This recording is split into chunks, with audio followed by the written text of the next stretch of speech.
오늘 마태복음 2사장 끼니 영상입니다. 오늘 특별 게스트 박현배 형제입니다. 네, 안녕하세요. 101셀 박현배입니다. 네. 현배 형제, 오늘부터 마태복음 2사장인데 묵상하시면서 어땠나요? 마지막 때에 대한 말씀이라 쉽지 않았습니다. 네. 시작하자마자 초반부부터 제자들과 예수님의 대화가 뭔가 어색하고 제자들은 왜 예수님께 성전을 자랑하려고 했고 예수님은 왜 그 말씀에 무서운 말씀으로 반응하셨는지 처음부터 참 어려웠습니다. 네, 오늘 보면 예수님과 제자들이 성전에 나올 때 제자들이 성전 건물의 장엄에 감탄할 수밖에 없었습니다.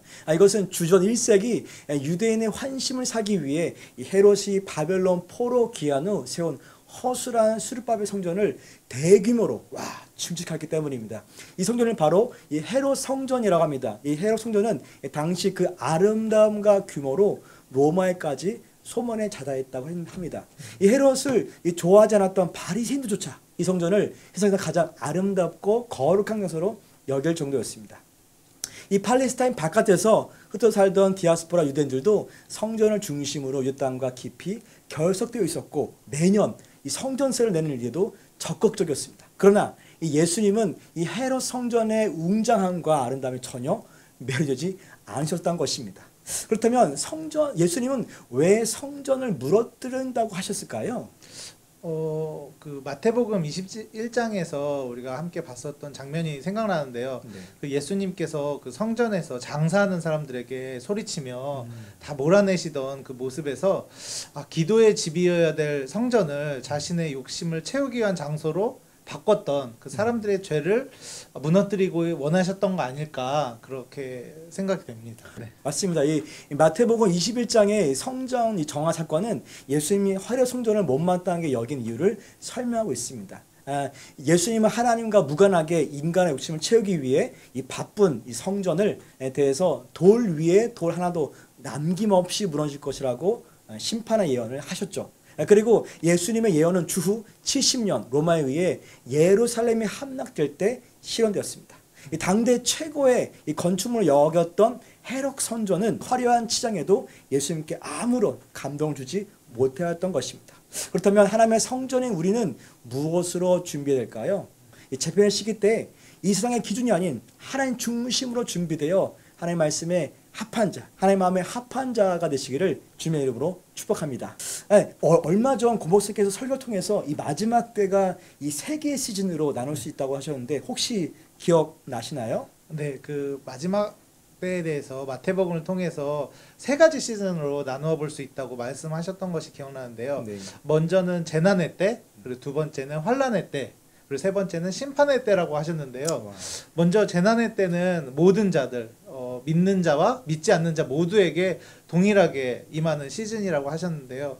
재난의 근본적인 이유가 인간의 죄라고 하셨는데 이때는 인간의 끝없는 욕심과 이기심 등으로 환경 오염이 있고 또 전쟁이 일어나고 누군가 한 사람만 고통받는 것이 아니라 모두가 고통받는 그런 혼란의 시기라고 하셨는데요. 목사님 설교를 들으면서 가장 인사이트 있었던 말씀은 그 재난의 시기는 도망가는 시기가 아니다라는 맞아요. 그 말씀이 있었는데요. 오히려 더욱 복음을 전해야 하는 가장 좋은 때다라는 그 말씀 가운데 지금도 보면 재난으로 인해서 세계 곳곳에서 사람들이 고통받고 있는 모습들이 생각났는데요. 사람이 힘들면은 왜 마음이 되게 가난해지고 누군가를 의지하고 싶고 이런 마음이 있는데 이럴 때 더욱더 복음을 듣고 반응하는 사람들이 더 많아질 거다. 그 말씀이 되게 와닿았습니다. 근데 전도사님 제가 보다 보니까 내용 중에 네. 환란이란 표현이 있고 네. 큰 환란이란 표현이 두 개가 나오더라고요. 그게 네네. 같은 내용 아닌가요? 네. 이 9절에서 언급한 큰 환란과는 다릅니다. 21절에서는 크다라는 말을 의도적으로 언급하고 있으면 큰 환란 이후 덧붙여서 창세로부터 지금까지 이런 환란이 없었고 후에도 없으리라라고 설명하면서 이 전무후무한 사건임을 강조하고 있습니다. 즉 이 큰 환란은 우리가 흔히 알고 있는 대환란이라고 볼 수도 있습니다.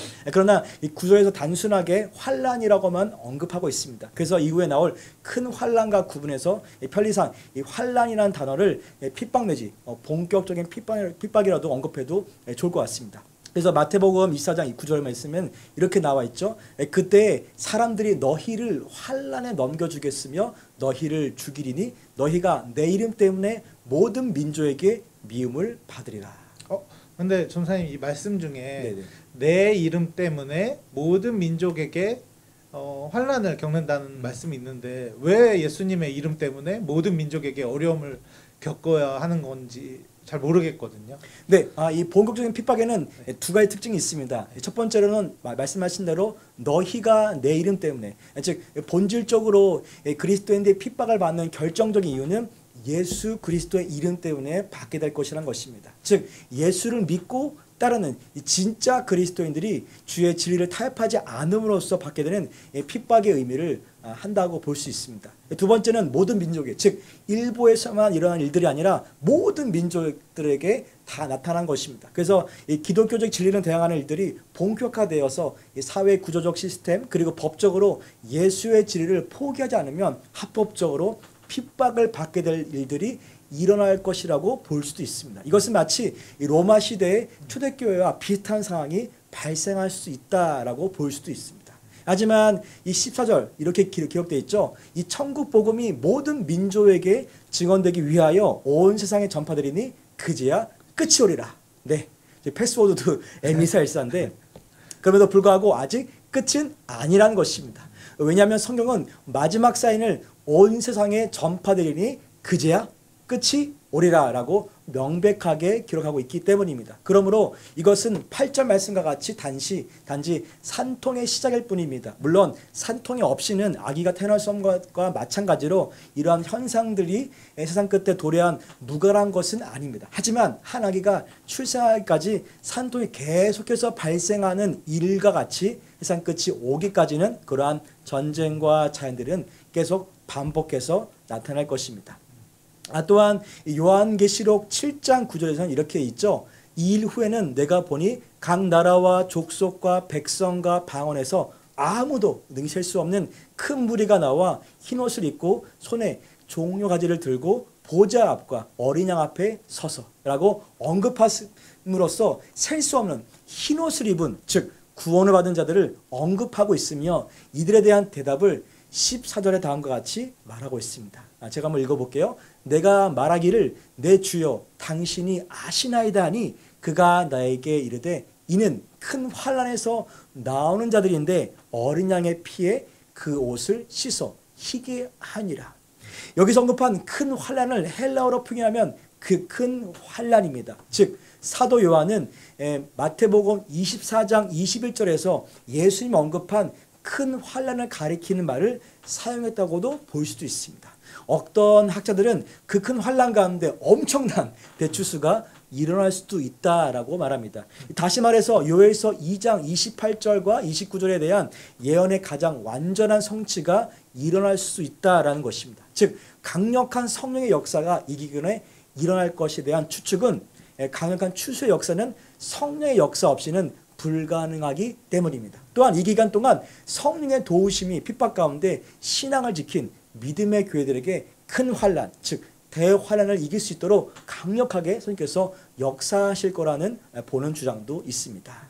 전도사님, 그런데 네. 그 24장 15절의 말씀 보면 이제 다니엘이 말한 바 멸망에 가증한 것 이런 내용들이 나오는데 네. 이게 어떤 내용인지 되게 궁금하거든요. 네. 네. 어려운 질문입니다. 네, 이 멸망에 가증한 것은 이 멸망하게 하는 가증한 것이라도 번역할 수 있습니다. 즉 하나님의 성전을 더럽힌 일종의 신성 모독을 하는 존재를 의미하죠. 학자들은 이 다니엘서에 기록된 예언인 멸망에 가증한 것은 주전 168년 셀레쿠스 왕조의 안티쿠스 4세인 에피파네스가 이 예루살렘 성전의 제우스 제단 이것을 이방 조형물을 세우고 유대인이 혐오하는 그 끔찍한 돼지피를 뿌린 사건을 지칭한다고 일차적으로 해석을 하고 있습니다. 그러나 예수님은 이 예언이 비록 과거 다니엘이 예언하고 있는 이미 역사적으로 성취된 말씀도 맞지만 이것은 미래 마지막 때에 일어날 일들에 대해서 언급하시면서 인용하신 것으로도 볼 수 있습니다. 즉 미래의 마지막 때가 가까이 오면 이 과거 에피파네스에 의해 일어날 일들이 다시 반복될 것으로 보는 것입니다. 그렇다면 그 말씀에 이제 거룩한 곳에 대한 얘기가 나오는데 이제 네네. 거룩한 곳 하면 이제 성전 같고 성전하면 사실 예루살렘 성전 같은데요. 아니면 맞아요. 다른 어떤 또 다른 성전이 있는 건지 어떤 말씀인지 또 그것도 궁금합니다. 네, 그 성전은 이 예루살렘의 성전을 의미합니다. 이 데살로니가 후서 2장 3절에서 4절에 바울은 적그리스도를 설명하면서 동일하게 강조하고 있습니다. 즉 AD 70년 로마의 디도 장군에 의해 헤롯 땅에 세운 성전은 완전히 무너지고 예루살렘은 지금까지 완성된 성전이 없는 상태입니다. 그런데 예수님은 다시 오실 때 이런 일들 다시 반복해서 일어날 것이라는 말을 하고 있는 것입니다. 즉 이 의미는 예루살렘에 다시 성전이 세워질 것이라는 해석도 간과할 수 없을 것입니다.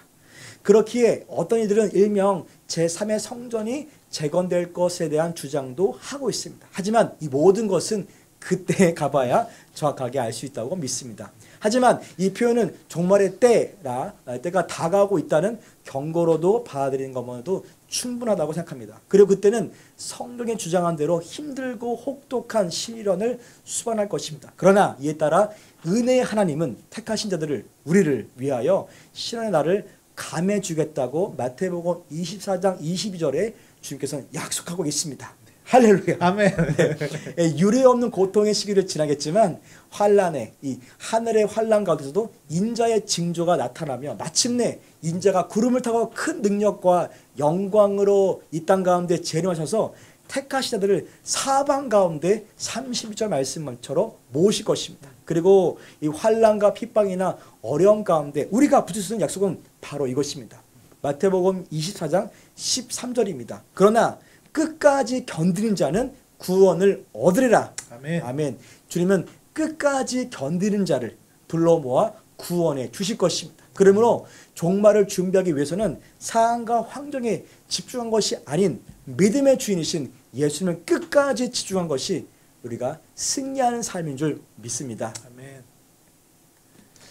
그러면 저희가 마지막 때에 어떤 자세로 이 재난의 징조들 그런 현상들을 분별해야 할까요? 네. 예수님은 이 종말의 징조로 사람들의 미혹, 거짓, 그리스도의 나타남, 또한 난리, 전쟁, 기근과 지진 등이 있을 것이라고 분명히 말씀하십니다. 간혹 현대에 발생하는 몇몇 심각한 자연재해나 어떤 정치적, 종교적 사건들을 종말과 일명 연결시키는 사람들도 있습니다. 물론 우리가 날마다 영적으로 깨어있는 것은 매우 중요하지만 특정한 사건을 예수님 재림과 연결시켜서 공포심을 자극한 것은 건강한 성경적인 가르침이 아닙니다. 종말 혹은 이 묵시강강으로 알려진 예언들은 예수님의 영광 중의 인자로 재림하실 때 절정을 이룰 미래적 사건을 말하고 있습니다. 즉 천상의 비밀을 말하거나 이 고통, 이 공포심과 두려움을 안겨주려는 목적은 아니라는 것입니다.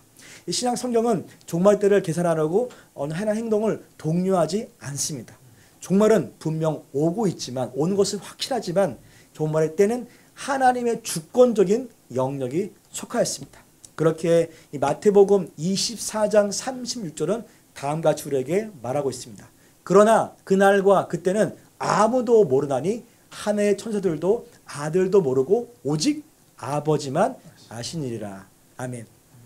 그러므로 혹시나 예수님의 재림의 날을 알고 있다고 주장하거나 꿈과 환상으로 확실하게 보았다고 해도 이를 결코 믿어서는 안 됩니다. 왜냐하면 성경에서는 명백하게 그날은 오직 아버지만 아신다고 하셨기 때문입니다. 다만 우리가 정확한 때는 몰라도 이 종말이 온다는 대략적인 기점은 성경의 근거에서 알 수 있습니다. 바로 마태복음 24장 14절입니다. 이 천국 복음이 모든 민족에게 증언되기 위하여 온 세상에 전파되리니 그제야 끝이 오리라. 즉 이 말씀의 근거에서 우리는 천국 복음이 모든 민족에게 증언되기 위하여 온 세상에 전파될 때 그제야 끝이 온다고 약속하기 때문에 이것을 믿어야 할 것입니다. 그러므로 이 선교의 목적은 예수님의 재림과 연결되어 있다고 봐도 과언이 아닐 것입니다. 이 마지막 때를 준비하기 위해서는 바로 이 예수님을 더욱 집중하여서 예수님께 집중하시는 온 열방의 구원을 하는 그 선교적 관점으로 우리는 기도를 해야 할 것입니다. 즉, 이 성경적인 종말을 감당하기 위해서는 우리는 어떤 형태로든 모든 민족이 구원을 얻기 위하여 선교에 동참해야 될 것입니다. 지금 코로나 등으로 혼란스럽고 어려운 시즌이지만 믿음의 주요 온전케 하시는 예수님만을 더 집중하여서 주께서 원하시고 주목하시는 이 시대적 부르심에 동참해야 한다고 믿습니다. 이 모든 민족의 천국 복음이 증언되기 위하여 적극적으로 선교에 동참하십니다. 꼭 가는 선교사가 아니더라도 많은 형태의 선교사에게 동참할 수 있습니다. 이 한 주간 동안 이 마태복음 20장을 묵상하면서 주님의 그 불타는 마음이 있는 곳, 즉 선교지를 위해서 기도하고 후원함으로 이 마지막 때를 슬기롭게 준비하시기를 주님의 이름으로 축복합니다. 축복합니다. 네, 감사합니다. 감사합니다.